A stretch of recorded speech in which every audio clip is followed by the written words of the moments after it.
B'mod konsistenti qed jitkellmu persuni li nnutaw kif fost dawk li ffirmaw dokument kontra l-emenda li qed jipproponi l-Gvern biex iħares il-mara f'sitwazzjoni ta' riskju għal ħajjitha jew saħħitha f'periklu gravi, hemm professjonisti li qed jibgħatu l-pazjenti tagħhom barra l-pajjiż. Fl-aħħar ġimgħat 80 persuna ffirmaw dokument kontra din l-emenda u qed jintużaw bħala parti integrali mill-kampanja tal-kurja tal-eks Ministru Tonio Fenek u tal-Partit Nazzjonalista. L-attivista u akkademika Andrea Dibben kitbet dwar dan fuq il-midja soċjali. Hija qalet hekk: hemm mill-inqas tlieta minn dawn it-tobba li bagħtu diversi persuni r-Renju Unit u ffirmaw il-pożizzjoni tal-akkademiċi. Għandna provi ċari, inklużi ittri u screenshots ta' taħdidiet ma' pazjenti.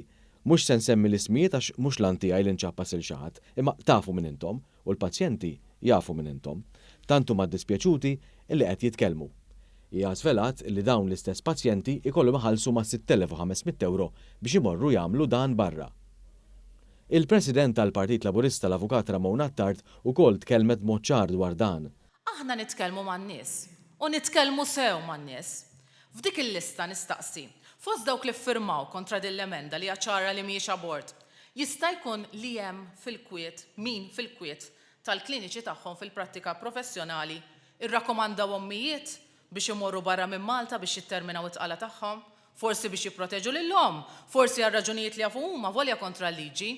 Imma aħna nitkellmu man-nisa u jekk hemm nies f'dik il-lista li setgħu irrakkomandaw abort għax irraġunaw la barra minn Malta l-abort mhux problema, l-inqas ħaġa li jagħmlu u li ma jkunux diżonesti magħhom infushom fġieħ il-kredibilità professjonali tagħkom anki mal-pazjenti tagħkom stess.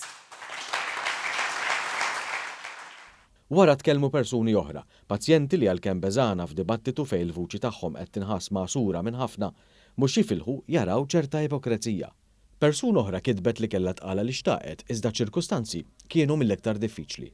Intbatet tittermina tqala barra minn Malta u konkludiet hekk: it-tabib għandu ismu f'dik il-lista ta' dawk li ffirmaw kontra din il-liġi.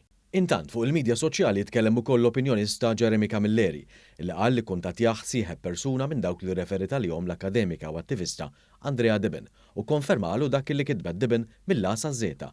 U qal ukoll li jinsab infurmat li hemm aktar pazjenti li tkellmu u konferma li tobba hemm aktar minn wieħed.